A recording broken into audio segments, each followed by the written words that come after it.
Warahmatullahi wabarakatuh. Kali ini saya akan memberikan materi tentang pengaruh profitability dan investment opportunity set terhadap kebijakan dividen tunai dengan likuiditas sebagai variabel penguat.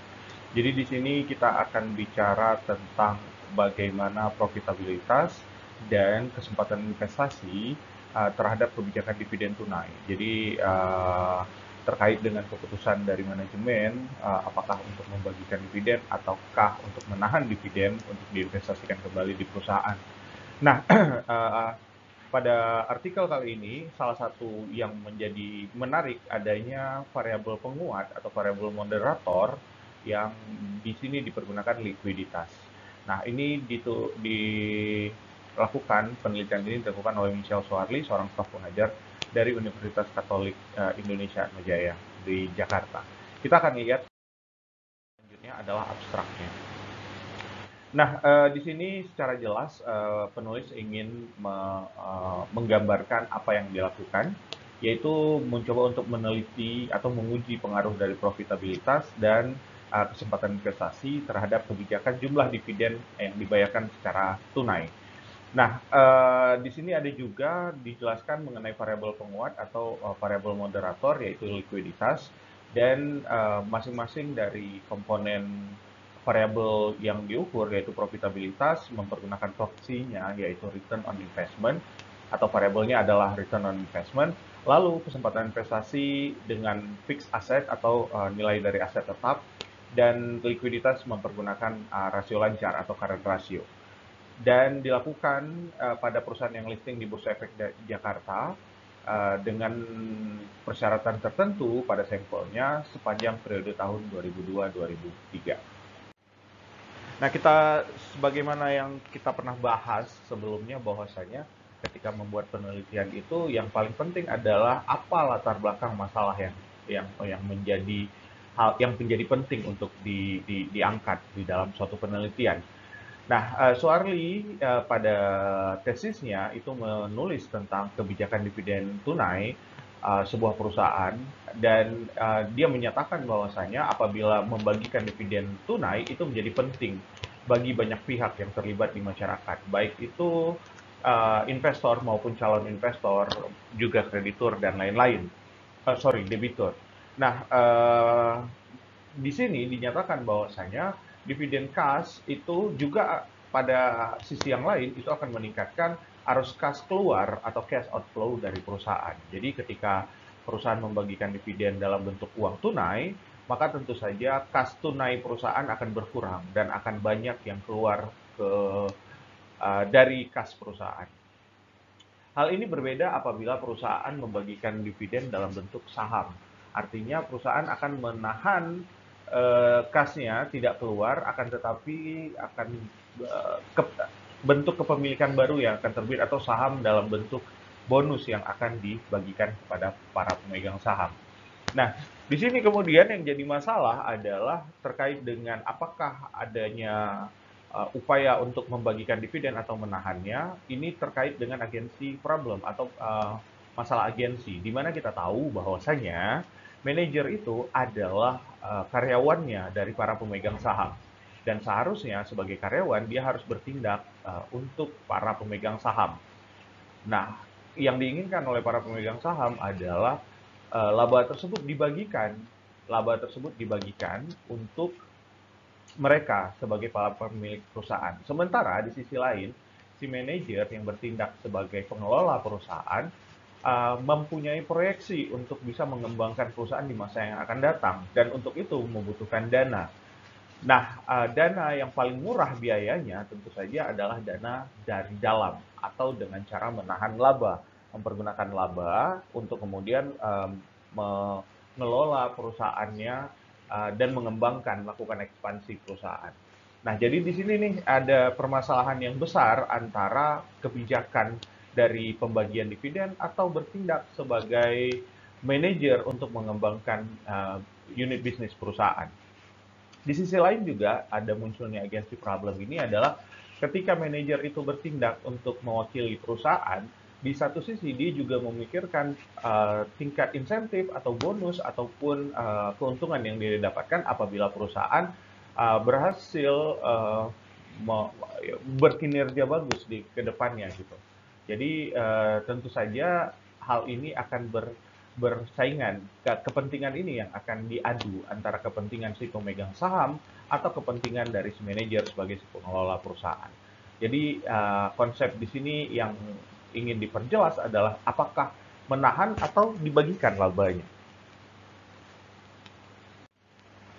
Nah, agar lebih bisa dalam untuk mengetahui konsep dari penelitian ini, penulis menjabarkan tentang literatur, terutama yang paling utama diketahui apakah itu dividen.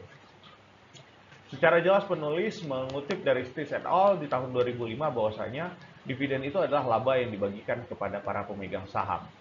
Dan lebih lanjut lagi, sebelumnya Ross di tahun 1977 udah menjelaskan bahwasanya dividen itu bisa dibagikan dalam bentuk uang tunai atau dalam bentuk saham bonus. Jadi konsep di sini yang ingin digambarkan kepada kita sebagai pembaca dari artikel ini, bahwasanya ketika berbicara tentang dividen, uh, ada beberapa opsi yang bisa diberikan kepada para pemegang saham, yaitu membagikannya dalam bentuk uang tunai atau membagikannya dalam bentuk saham bonus. Dan dua-duanya itu memiliki, ya kurang lebih memiliki kelebihan dan kekurangan masing-masing. Apabila dibagikan dalam bentuk uang tunai, maka pemegang saham akan bahagia, akan tetapi arus kas keluar dari perusahaan akan sangat tinggi. Lebih lanjut, jika dibagikan dalam bentuk saham bonus, artinya pemegang saham tidak memiliki uang tunai, namun mereka digantikan dengan memiliki kepemilikan tambahan atas perusahaan, sehingga akhirnya di masa yang akan datang itu share mereka atau proporsi kepemilikan mereka juga akan bertambah, sehingga dividen yang mereka bisa terima di masa yang akan datang bisa jadi lebih besar. Nah, di artikel tersebut terdapat juga penjelasan tentang kebijakan dividen. Ada 3 tentang kebijakan dividen yang dijelaskan oleh penulis. Yang pertama adalah constant dividend payout ratio. Apakah itu? Nah, terkait dengan yang pertama ini, constant dividend payout ratio, itu adalah dapat ditempuh dengan 3 cara. Yang pertama adalah perusahaan berusaha membayar dalam jumlah persentase yang tetap dari pendapatan tahunan. Jadi kalau misalnya laba yang dibagikan itu adalah misalnya katakanlah 1% dari total laba yang dibagikan kepada para pemegang saham, maka angkanya akan tetap setiap tahunnya dalam persentase yang sama. Lalu yang kedua adalah menentukan dividen yang akan diberikan dalam setahun sama dengan jumlah persentase tetap dari keuntungan tahun sebelumnya. Jadi kalau misalnya dibagikan persentase tetapnya itu adalah 1% di tahun yang sebelumnya, itu katakanlah mendapat per lembar sahamnya adalah 100. Nah, ketika di tahun ini terjadi keuntungan, meskipun keuntungannya meningkat, bukan 1% yang diambil, tapi angka 100-nya yang dipergunakan untuk dibagikan kepada para pemegang saham. Jadi ini dua hal yang sedikit berbeda. Yang pertama berdasarkan persentase, yang kedua adalah berdasarkan angka dividen terkait dengan persentase sebelumnya. Dan yang terakhir adalah menentukan proyeksi payout ratio untuk jangka waktu yang panjang. Jadi yang digunakan ini adalah bagaimana proporsi yang tepat yang akan dibagikan kepada para pemegang saham dalam jangka waktu katakanlah 5 sampai dengan 10 tahun ke depan. Jadi perusahaan memproyeksikan akan membagikan dividen sebesar sekian atau sebesar persentase tertentu selama 10 tahun yang akan datang. Jadi nilainya itu tidak akan berubah. Ini yang disebut dengan konstan. Lalu yang kedua adalah terkait dengan stable per share dividend. Nah, kita lihat dari stable di sini adalah bentuk yang stabil. Jadi kalau misalnya dijelaskan seperti ini, bahwasanya besaran dividen yang ditetapkan itu dalam jumlah yang tetap, dan ini diupayakan untuk dibagikan tanpa ada perubahan sepanjang periode berjalan perusahaan. Jadi kalau misalnya dibagikan dalam jumlah yang tetap, ini seperti memberikan sinyalmen bahwasanya perusahaan tersebut adalah perusahaan yang berhasil secara konsisten mempertahankan labanya sehingga mampu membagikannya dalam jumlah yang tetap kepada para pemegang saham. Lalu yang ketiga adalah regular dividend plus extra. Nah, dalam kebijakan ini perusahaan akan memberikan satu tingkatan dividen yang relatif rendah, tapi dalam jumlah yang pasti. dan memberikan tambahan apabila perusahaan membukukan laba yang tinggi. Artinya dia berikan jumlah yang jelas, yang pasti jelas, angkanya sekian. Namun apabila perusahaan berhasil mencetak laba yang tinggi di tahun kedepannya, maka akan ada tambahan bonus dividen bagi para pemegang saham. Lalu bagaimana terkait dengan grand teori dari kebijakan dividen itu sendiri? Nah, teori kebijakan dividen yang umum digunakan oleh para akademisi tentu saja teori yang diusulkan oleh Gordon di tahun 1962 yaitu bicara tentang bird in the hand theory. Nah, teori ini menyebutkan bahwasanya apabila seorang investor atau seorang pemegang saham itu akan lebih menyukai kondisi di mana ketika mereka memegang memegang dividen ketimbang mereka dijanjikan untuk mendapatkan dividen di masa yang akan datang. Karena kondisi pada saat ini secara time value of money itu akan lebih baik apabila mereka mendapatkan dividen tunai pada saat ini ketimbang mereka dijanjikan untuk mendapatkan dividen di masa yang akan datang. Untuk itu makanya bird in the hand theory ini menjadi teori yang sangat krusial terkait dengan pembagian dalam kebijakan dividen. Lalu yang kedua, teori bicara soal tentang clientele effect yang di uh, yang di yang diungkapkan oleh Black and Scholes di tahun 1974. Nah, mereka mengatakan bahwasanya terdapat perbedaan kepentingan bagi para pemegang saham terkait dengan dividen yang dibagikan.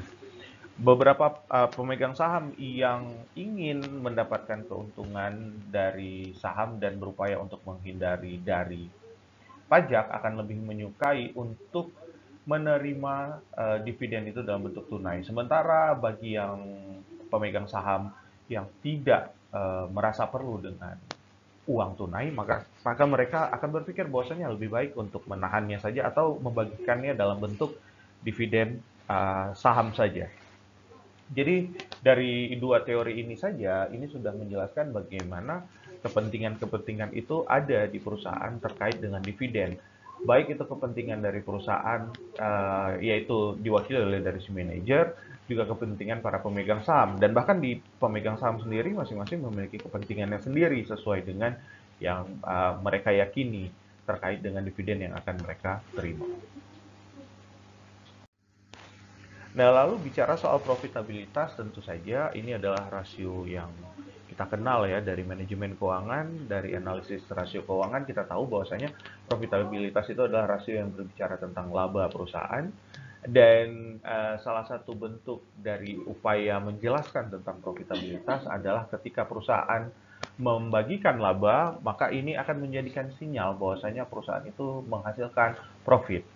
Nah, ini diungkapkan pada penelitian Wiryolukito di tahun 2003. Nah, dalam asumsi seperti ini bahwasanya ketika perusahaan, berarti ini ada sinyalemen positif ketika perusahaan membagikan dividen, dianggap bahwasanya perusahaan tersebut menghasilkan laba. Nah, bagi masyarakat yang menilai ini akan memberikan apresiasi yang baik kepada perusahaan yang membagikan dividen dan cenderung mereka akan memilih untuk menginvestasikan dananya kepada perusahaan-perusahaan yang seperti ini. Lalu terkait dengan kesempatan investasi, bagaimana keterkaitannya dengan upaya membagikan laba? Di sisi manajerial, investasi itu akan jauh lebih dipilih ketimbang membagikan laba karena dengan menginvestasikan dana ini akan mengembangkan perusahaan dan pada akhirnya ini juga akan menciptakan nilai bagi perusahaan. Dan di masa yang akan datang ketika nilainya meningkat, profit yang dihasilkan dan juga nilai di pasar itu akan jauh lebih tinggi. Pada akhirnya itu akan memberikan keuntungan bagi para pemegang saham. Dan untuk itu makanya apabila ada kesempatan investasi, para manajer akan berupaya untuk mengarahkan dana yang dimiliki oleh perusahaan untuk bisa diinvestasikan ke perusahaan. Akan tetapi ini berkaitan dengan bagaimana pertumbuhan ekonomi yang terjadi pada saat itu. Apabila pertumbuhannya sedang tinggi dan perusahaan itu berada sedang dalam kondisi underinvestment atau kurang menginvestasikan, maka upaya yang akan dilakukan oleh para manajer adalah menahan laba, sehingga akhirnya laba tersebut bisa dipergunakan untuk diinvestasikan ke perusahaan, berhubung dengan pertumbuhan yang sedang meningkat pesat. Namun kebalikannya, apabila pertumbuhan sedang lambat, maka perusahaan yang terutama perusahaan yang sedang mengalami kelebihan investasi di luar berupaya untuk membagikan laba, sehingga tidak ada dana yang diupayakan untuk dikembangkan atau diinvestasikan kembali. Mengingat bahwasanya pertumbuhan yang sedang lambat, dana yang diinvestasi pun juga tidak akan memberikan keuntungan yang cepat bagi perusahaan. Untuk itu akan lebih baik jika manajer membagikan laba tersebut kepada para pemegang saham. Dan ini diperkuat oleh Jensen di tahun 1986, mengatakan bahwasanya secara teoritis manajer itu akan cenderung menginvestasikan kembali laba yang diperoleh. Jadi memang dorongan untuk para manajer berupaya untuk mengembangkan atau melakukan ekspansi atas perusahaan itu jauh lebih besar ketimbang berupaya untuk membagikan laba yang kepada para pemegang saham. Lalu terkait dengan likuiditas, kenapa likuiditas yang dipilih sebagai moderating variable? Di artikel ini si penulis Soeharli mengatakan bahwasanya belum ada penelitian yang mempergunakan likuiditas pada saat itu sebagai variabel yang diduga akan memperkuat hubungan antara profitabilitas dan kesempatan investasi terhadap kebijakan dividen. Nah, dari sini uh, kita melihat bagaimana si penulis berupaya untuk menghubungkan variabel-variabel tersebut dan bagaimana kondisi yang memungkinkan untuk perusahaan, apakah keputusan itu diambil berdasarkan kinerja atau tidak dari kinerja perusahaan. Nah, di sini dinyatakan bahwasanya perusahaan yang liquid itu akan memiliki cadangan dana dalam jumlah yang besar. Dan untuk itu, upaya untuk membagikan dividen akan jauh lebih besar. Mengingat bahwasanya apabila dana yang besar juga ditinggalkan di dalam perusahaan, ini menjadi tidak terlalu efektif apabila perusahaan tidak memiliki strategi untuk investasi dana tersebut. Nah, penguatan hubungan di sini yang ingin dinyatakan bahwasanya apabila kondisi keuangan perusahaan itu lancar, secara likuiditasnya lancar, maka ada kecenderungan untuk membagikan dividen dalam jumlah yang lebih besar atau ada dorongan untuk membagikan dividen. Sementara kebalikannya, apabila kondisi perusahaan itu kurang liquid, maka perusahaan akan cenderung untuk menginvestasikan dananya kembali untuk bisa menghasilkan untuk meningkatkan nilai likuiditas dari perusahaan. Nah, untuk itu kemudian Soeharli berupaya merumuskan bagaimana sih masalahnya. Apakah profitabilitas itu akan mempengaruhi besaran laba yang dibagikan, ataukah kesempatan investasi justru akan mengurangi besaran laba yang dibagikan. Nah, di sini penulis itu berusaha untuk menunjukkan arah dari hipotesisnya dari masalah yang ini. Dia menduga bahwa saya profitabilitas itu akan memberikan uh, uh, ia akan meningkatkan jumlah besaran laba tunai yang akan dibagikan.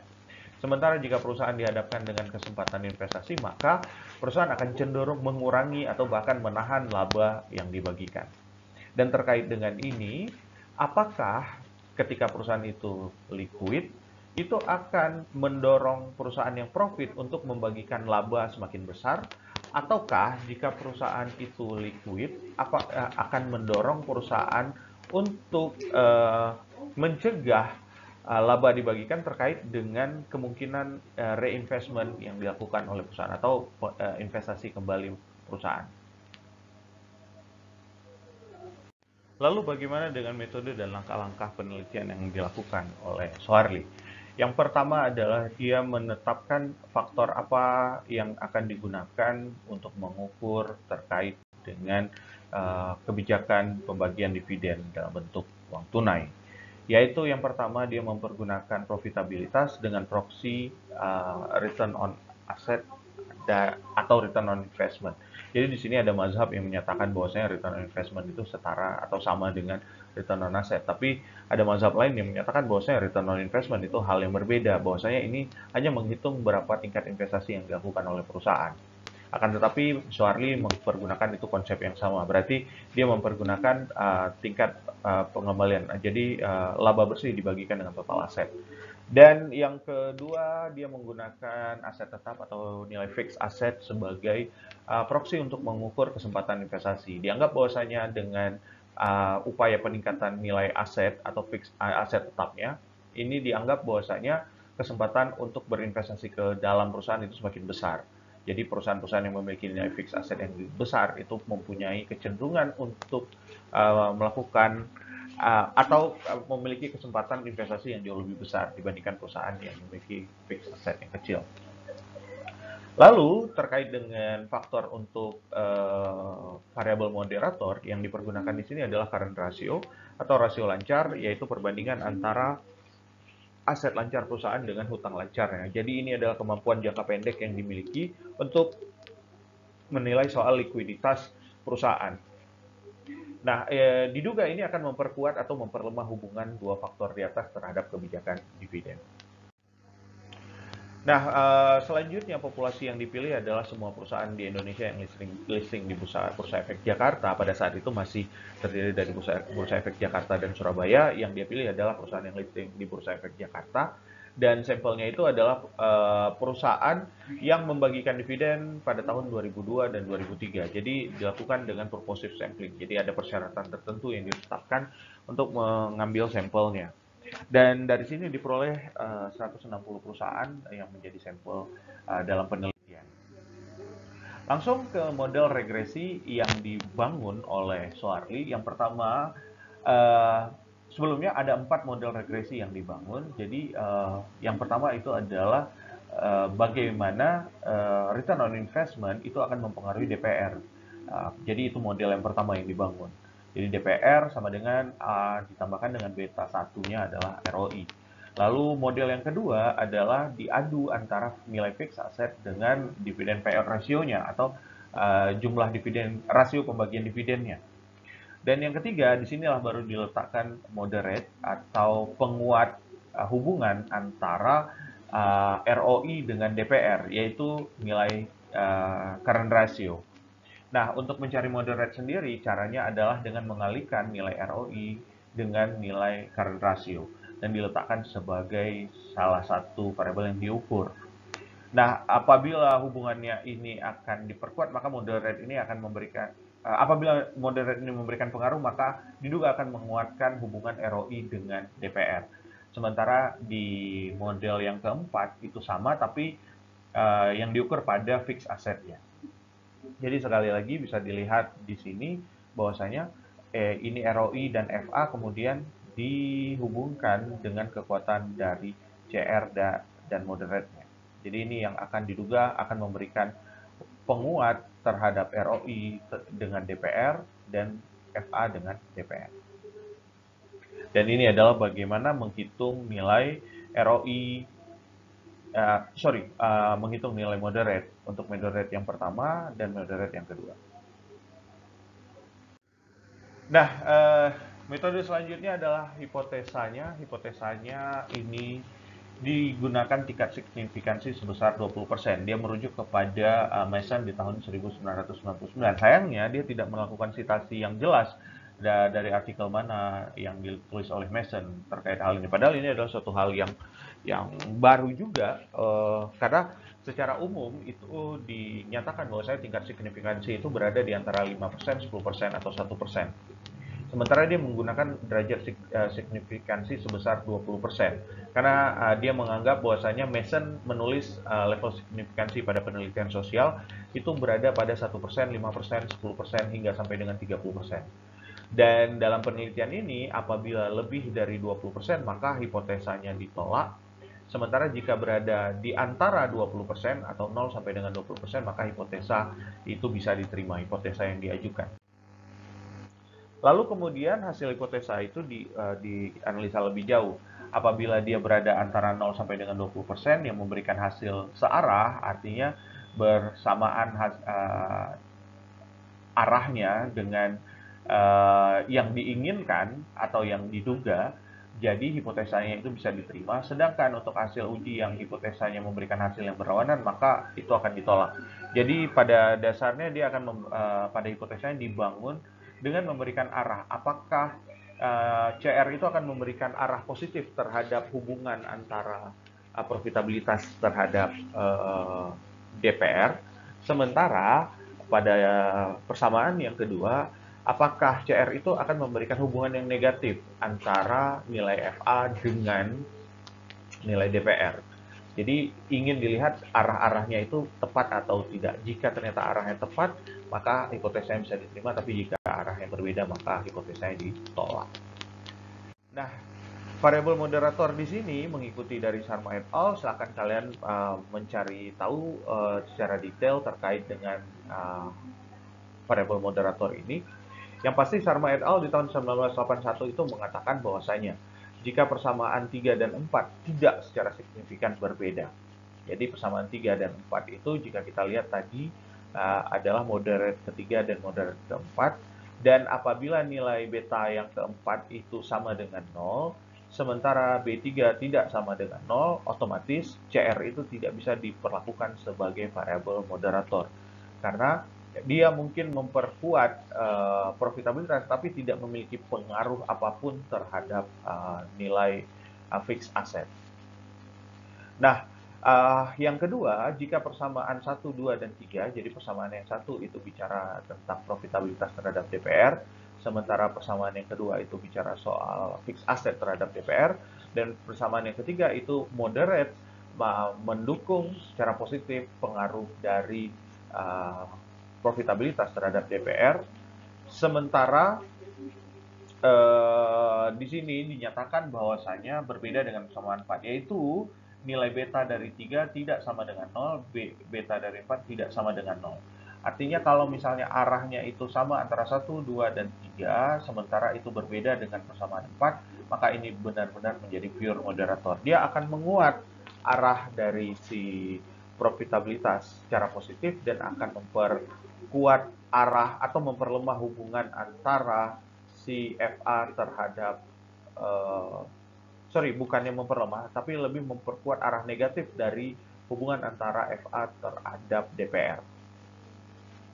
Lalu jika persamaan 1, 2, 3, dan 4 masing-masing berbeda, jadi hasilnya itu tidak sama, B3 tidak sama dengan 0, B4 tidak sama dengan 0, maka moderate adalah quasi moderator.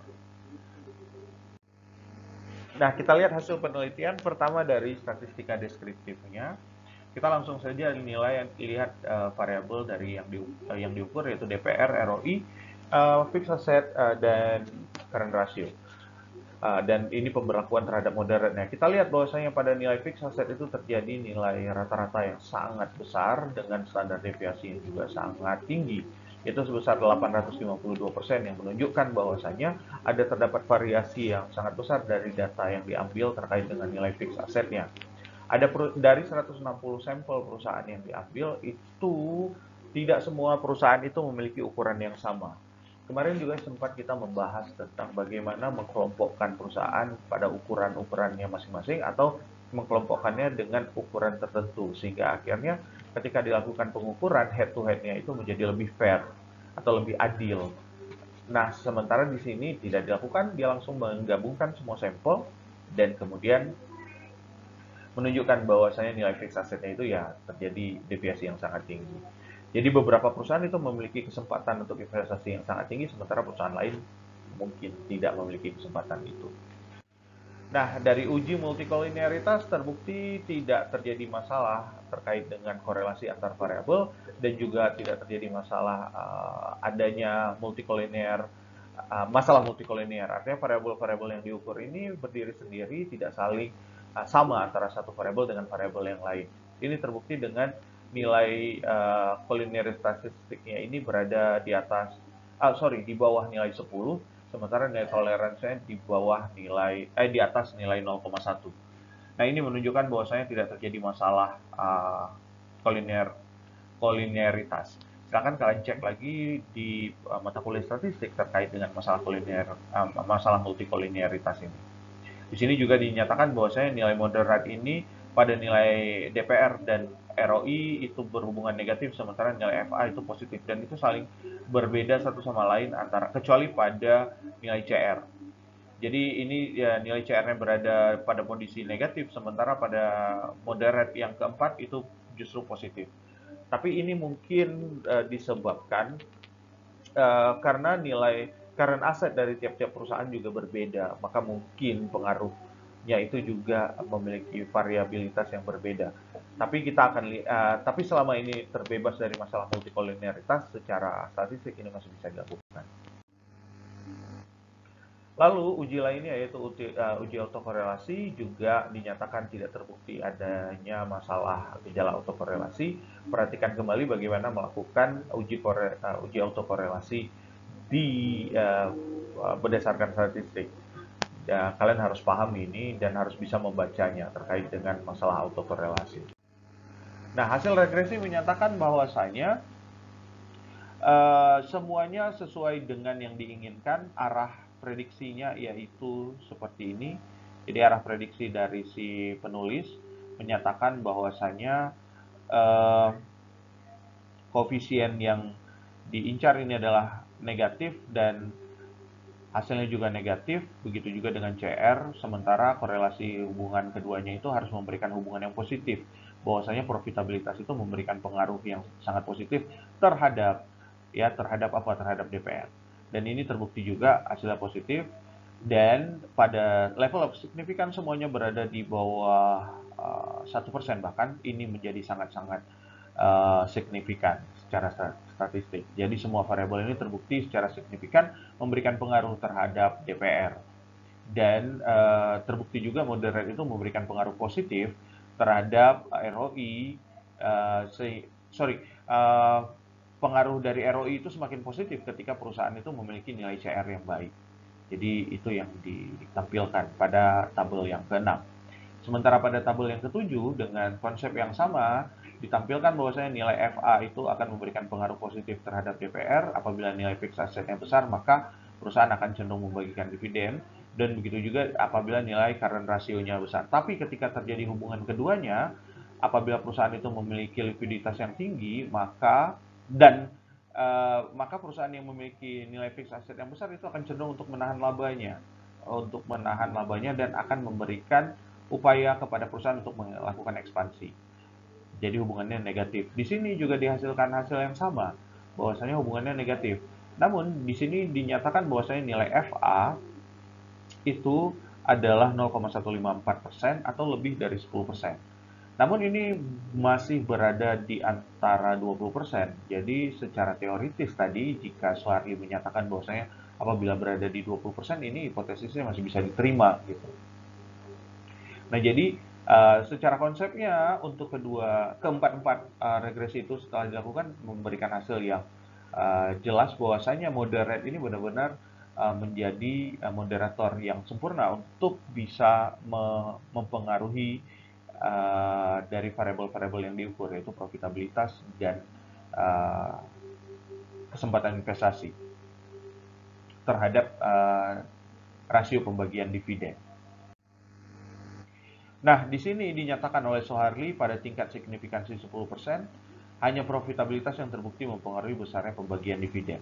Akan tetapi di awal tadi Soeharli mengatakan bahwasanya dia memberikan batasan pada 20%. Nah, di sini jadi pertanyaan besar,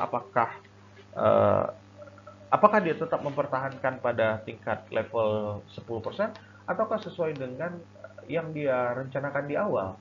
Karena perencanaan di awal dan penjelasan di akhirnya menjadi tidak sinkron.